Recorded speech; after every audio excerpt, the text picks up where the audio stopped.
सियासी जमातों को जलसों से रोकने की दरखास्त पर समाअत का हुक्मनामा जारी। अदालत को बताया गया हुकूमत और अपोजिशन जमातों ने जलसों का ऐलान कर रखा है। हुक्मनामे के मुताबिक अटर्नी जनरल ने सियासी जमातों को ज़िली इंतज़ामिया से मुज़ाकरात की तजवीज़ दी। इंतज़ामिया से मिलकर जलसों के मुनासिब जगह के तयन की तजवीज़ खुश आइंद है, जबकि IG इस्लामाबाद ने यकीन दहानी करवाई है कि सिंध हाउस जैसा वाक़या दोबारा नहीं होगा। मोहसिन एजाज इस वक्त हमारे साथ मौजूद हैं। मोहसिन, क्या डिटेल्स हैं? देखिए, सुप्रीम कोर्ट में सियासी जमातों को जलसों से रोकने की दरख्वास्त की जो समाअत हुई थी गुज़िश्ता रोज, उसका हुक्मनामा जारी कर दिया गया है। और इस हुक्मनामे में ये कहा गया है कि सदारती रेफरेंस पर समाअत अहम है, ताहम वक्त की भी तंगी है।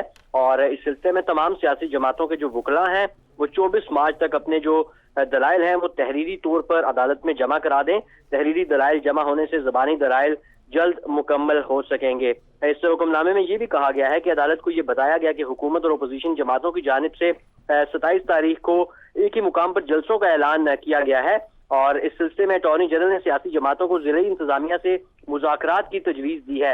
इंतज़ामिया से मिलकर जलसों की मुनासिब जगह की तयन की तजवीज़ खुशाइंद है।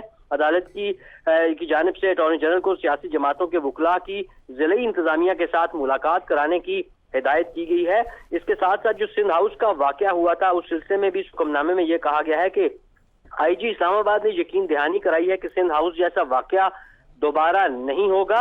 और अदालत को तहरीक अदम एतमाद के हवाले से रेड जोन की सख्त सिक्योरिटी के हवाले से भी आगाह किया गया है। और इसके साथ साथ सिंध हाउस वाक़े की FIR और इस सिलसिले में उसकी भरपूर पैरवी की भी IG इस्लामाबाद की जानिब से यकीन दहानी कराई गई है। जबकि इसके साथ साथ कौमी असम्बली का इजलास ताखीर से बुलाने से मुताल्लिक इस हुक्मनामे में ये कहा गया है कि इस ताखीर पर एतराज़ किया गया है। असम्बली इजलास ताखीर से बुलाने पर अदालत को कोई दिलचस्पी नहीं।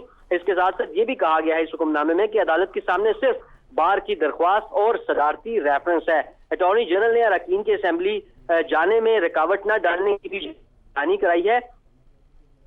सदारती रेफरेंस पर मुआवनत के लिए सुप्रीम कोर्ट बार को भी नोटिस जारी किया गया है, जबकि तहरीक अदम एतमाद जमा कराने वाली जमातों को भी नोटिस जारी किया गया है। इसके साथ साथ इस हुक्मनामे में यह कहा गया है कि हुक्मरान जमात इत्तेहाद में शामिल जमातों को नोटिस जारी नहीं कर रहे, ताहम अगर कोई इत्तेहादी जमात मौक़िफ़ देना चाहे तो वकील के जरिए दे सकती है। अब इस केस की जो मजीद समाअत है वो 24 मार्च को दिन 1 बजे कमरा अदालत नंबर 1 में होगी। और इस लार्जर बेंच की सरबराही chief justice of Pakistan justice Umar Ata Bandial करेंगे। ठीक है, दोबारा समाअत 24 को होगी। बहुत शुक्रिया मोहसिन आपका।